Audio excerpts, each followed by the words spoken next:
Hi, this is Keith with How to Build Your Own Home, and I want to talk about scheduling, logistics. It's one of the biggest issues in construction management, and knowing how to bring what subcontractor in and when to bring in the subcontractor. Here's a good example. I'm getting tile installed in this master bathroom right now, and I wanted to get the tile in first before we do the rest of the flooring. I've seen a lot of owner builders, and I've seen even builders do this, where they bring in the wrong subcontractor at the wrong time, and it makes things very difficult. A good example is tile. Tile setters, they take up a lot of space. They've got material.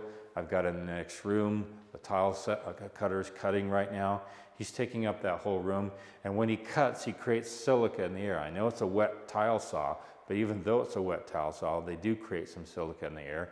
They also do some grinding on the concrete, and they've created some dust back in the east part of the house. Nobody else wants to work in here. You want to watch out for silica. Silica is not good to breathe. There's a lot of products that create silica in the air, and you want to avoid that. Bring a face mask if you need to for that. But what I'm getting at is, if a guy or a subcontractor or gal who's doing some of the work, if they're needing the whole space, give them that space. Painter dominates the space. The tile setter pretty much dominates the space because of what they're creating in the atmosphere. Don't try to have anyone else in here when that's happening. The other thing to keep in mind is that I like getting the tile done first because it's the messiest. If it's a messy job and it kind of affects the whole environment, you don't want to get a finished carpenter in here while that's happening. So let's go in the other room, and I wanted to show you some other things that I got done so that other people can get their work done. Here's an example of the tile setter in his workspace. I typically like to have that saw right in the middle of the room. Again, you don't want it splatting on the wall, but they do have some flap on the tile cutter actually that keeps that from happening. But you can see how they take up a lot of space, and they need that space because they've got 3 bathrooms, actually 4 bathrooms they're doing tile on, and this is where they're cutting their tile and mixing a lot of their thin set. But let's go in another room. Okay, here's a room, and when the tile setters came, I was thinking, you know, it'd be best if we got the mechanical room done first. We used some of the same tile, ordered some extra, and we got the tile set in the mechanical room. The benefit is my HVAC guy was coming up, and he had a 3-day window where he could install these. So we got the actual mechanical room, the units installed here, and we have room back there. I'll go over this mechanical room later on. I want to do a post on mechanical rooms and why every home should have one.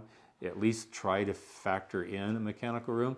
But you can see how he got this installed inside here, inside the mechanical room, and then just after the tile setters got this installed. So they started here. And a couple days before, this was ready, and then my HVAC guy was able to come in here in a small section of the house and not get involved over there with the tile setters and the tile cutter. He was able to get here. He had clean, fresh air walking through here, and he was able to install his whole system. So scheduling, logistics, these are really big issues with construction.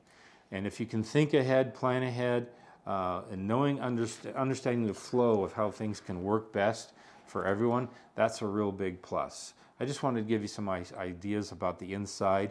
Like, for example, we don't have Basin Case, we don't have the trim, we don't have the doors installed. They will get installed after the flooring, even after the wood flooring is installed down below, because you want that clean look. You want that flooring to be underneath the trim and underneath the door, so you have that clean look. I'm going to go over a lot more of that when we start getting to the finish level on this home, but I wanted to help you understand logistics. I talk a lot about this because it's what I think about.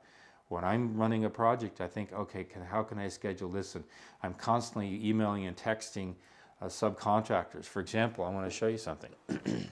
I just had my Basin Case delivered last week, and this is ready. These guys are going to be done with tile by late tomorrow afternoon. My painter is going to come in, and we're going to clean up the entire floor on the inside of the house. Really make it really, really clean. And we're going to lay out all this oak, and we're going to stain all this oak. And then I've got some regular Basin Case board over here, and we're going to put that up later. But this is all ready to go.